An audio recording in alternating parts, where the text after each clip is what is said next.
Hi, I'm Thea and welcome back to my sewing room. So today's video is a follow-up video on my Singer 221J, the tan featherweight that I found at my local Goodwill for 60 bucks. I wasn't able to show her sewing in my last video because I was waiting on parts. She needed a new belt and she needed a new pulley knob. I suspected that she had the same problems that my Singer 221K, the white featherweight, had. The belt was barely moving and the needle wasn't dropping up and down. So hopefully, fingers crossed, I fixed her today and I was correct in my assessment of what was wrong with her. But before I get started on that, I want to thank a viewer who suggested the name Tanya or Tanya as a name. I thought it was brilliant, spelled T-A-N-Y-A, as a name for my machine, and I'm going with that. So thank you, and let's get to work. Okay, here I am at my desk, and I wanted to just say I had a couple questions about this mat that I was working on in my last video. It is a silicone heat-resistant soldering or soldering mat. I highly recommend them. This one has these little magnetic bits in here, so I could put little set screws in there and they won't disappear on me. Maybe I'll have a link. I'm not really sure. I don't know how old this one is. But if you just search silicone heat resistant soldering mat, you'll end up on one like this. All right, so I ordered from the Featherweight shop. If you know, you know. Here is my new belt. I went with the black one. And here's my little knob. So let's go get Tanya. All right, so what I'm gonna do first is actually take off this little set screw here to remove the pulley, and that in turn will also loosen this belt. And I will have to also unscrew this little screw here slightly just to drop the motor a little bit, just so I can get this the new belt on. So like in my last video, I use this iFixit kit. I think it's for electronics. It's like a super basic kit. Again, not sponsored, but you know, if you want to make your life a little bit easier, get something that has like magnetic tips and just something to have on the ready. I fix a lot of other things besides sewing machines, so this has come in super handy and I cannot recommend it enough. So I'll have a link to this set below. Okay, so actually, what is my biggest fear about these machines is scratching the paint, because I know how hard it is to paint match. And I have to say, and this is nothing against the Featherweight shop, I was super disappointed in the mismatch of the white Featherweight touch-up paint. I went ahead and used it anyway because it had, my machine had rust spots on it. But as far as I know, there is no touch-up paint for the tan models at all. Anyway, big fear of mine. Yeah, there's a very subtle crack. Oh, maybe not. Okay, interesting. Let's compare it to the other one. Looking at it, it might be a seam, but there's definitely something going on here. All right. Well, that'd be great if I didn't have to replace that, even though I bought the part, but you know. I want to keep this original just because, you know, black versus the tan, aesthetically pleasing, it's so much nicer. So, okay, so I totally thought this was a crack, but it looks like it's the seam. All right, but I do know that the belt is bad, so let's go ahead and address that. So this is a crusty boy. Remove that. And this is kind of a bummer because, you know, I'm going to keep this. It has the Singer part number on it. All right. Well, let's replace that. Okay, and as I mentioned before, I need to loosen up this screw to drop the motor slightly to allow a little bit of give. So I'm going to go ahead and just do that. And it's just a subtle. There you go. That's all you need.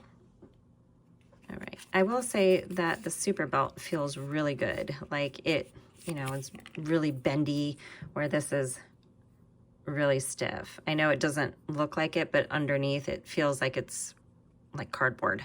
This is the new belt on. I'm gonna go ahead and put the original pulley back on just to test it. And I just really can't decide. It looks like a good chip. And it feels like it. But is that the seam of it? Because it really looks like the seam. I had to run and go grab my trusty bag of Q-tips here because I am going to clean up this area just a smidgen. It's just some dust. Okay, like I said, let's try with the original pulley knob. It's called a pulley. I don't know if it's called a knob. It looks like a knob. All right. So here's that tiny, tiny set screw. Actually, there's some screws that are way smaller than this.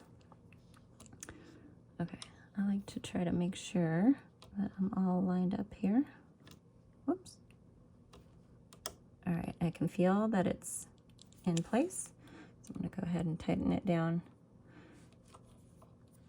All right, okay, now let's put the belt on. The belt will be very tight and you wanna make sure that you get it in this. I'm gonna tip the machine and not break things. You wanna make sure that you get it into this groove up here.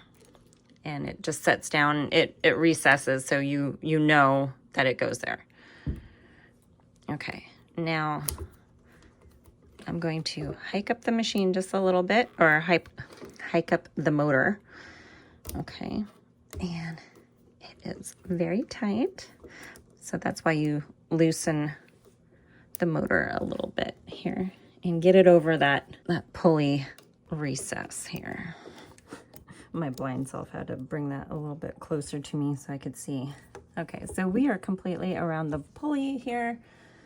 So I'm gonna go ahead and tighten up the motor so it's not wiggling around like it is right now. Just be careful, you don't want to scratch this paint. And it's just a couple quick turns. All right, okay, so let's give her a test. As is. If she doesn't run, then I'm gonna go ahead and replace the knob, the pulley knob here. Let's turn her on. I plugged her in.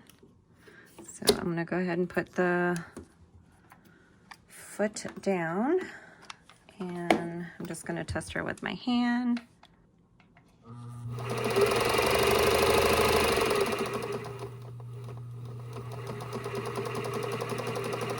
All right, let's toss a fresh needle in her and make sure that everything is lined up. I'll put some thread in her too, and we'll give her a test spin. Okay, a little reminder, the flat side goes to the left on the Featherweight. I need that chart where each machine has like a different way the needle goes in. So I always just double check, even though I think I know, I just double check because there's a lot of things that go through my brain in a day. And this is kind of fun. This is the manual from the white Featherweight, and there is a picture of that one. So, but this one is more like the black Featherweight, but the needles all go in the same way. Flat side to the left. Looks good.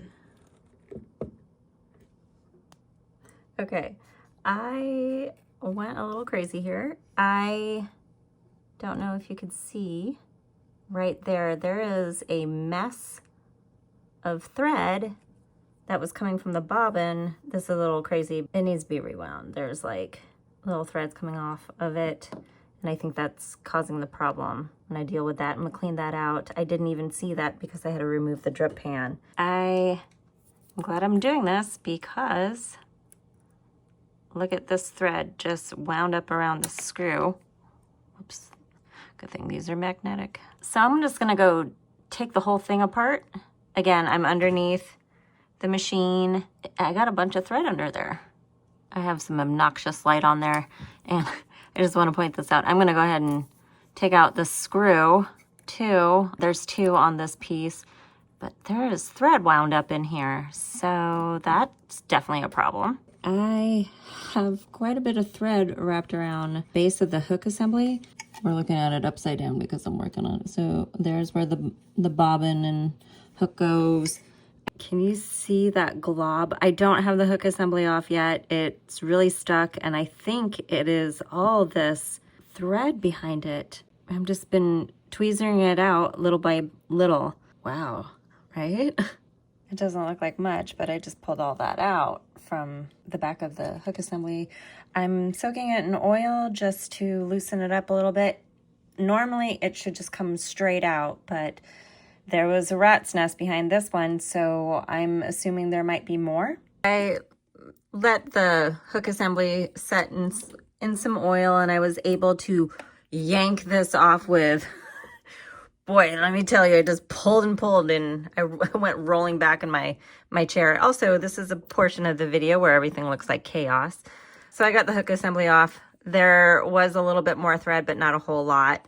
But I think even just a little bit of thread behind here did cause some problems. So I guess maybe if it has the word assembly attached to it, perhaps maybe it is a good idea to take it apart and clean it. Tension assembly, hook assembly. It's all clean now, and I'm gonna make sure there's lots of oil and everything on here. We wanna have this little finger in this little slot here. I just slid this back on. So the finger is in here, we are slid on, and I'm gonna reattach the hook assembly in that little square. In this little square here, there's a spot for a screw there and a spot for another screw.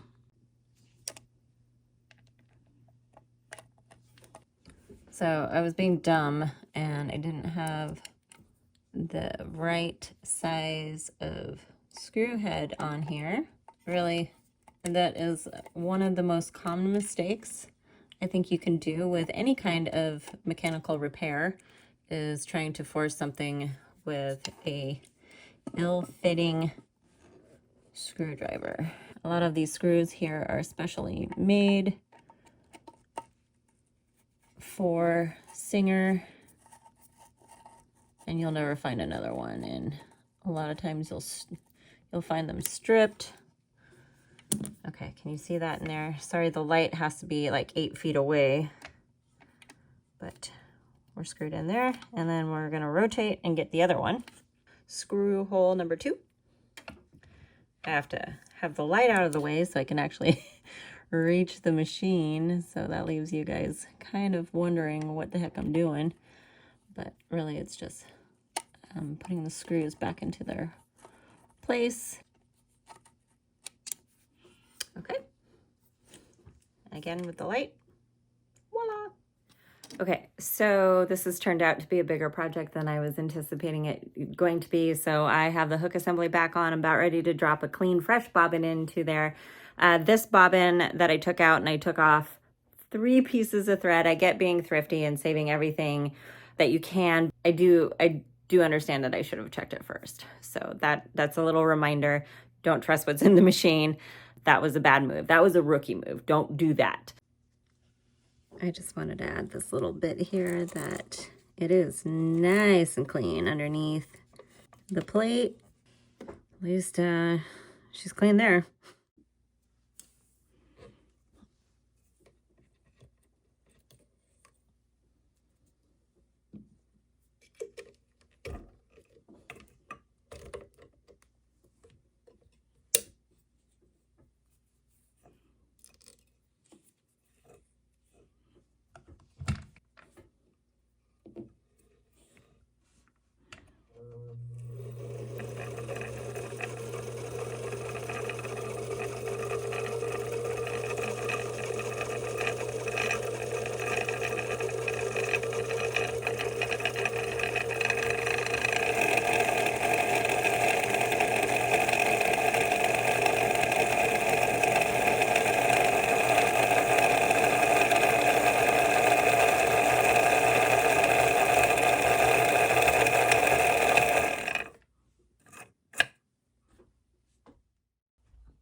So I powered through and got her sewing.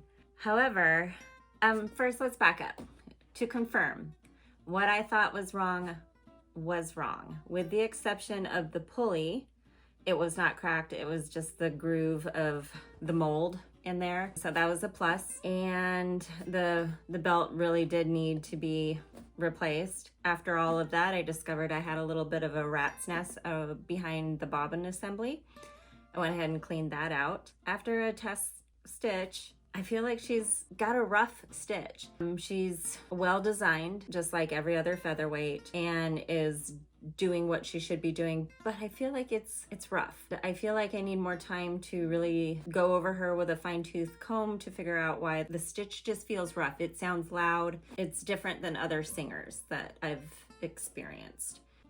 With all of that said, and this is gonna go against my you should use it rule, I'm choosing to preserve this machine. I am choosing to not press it beyond what it's capable of doing at this moment. I am 100% confident that I can get her running to be as smooth as my 301. Tanya here is gonna be in retirement mode or kickback leisure mode for the time being. Sometimes it's like that.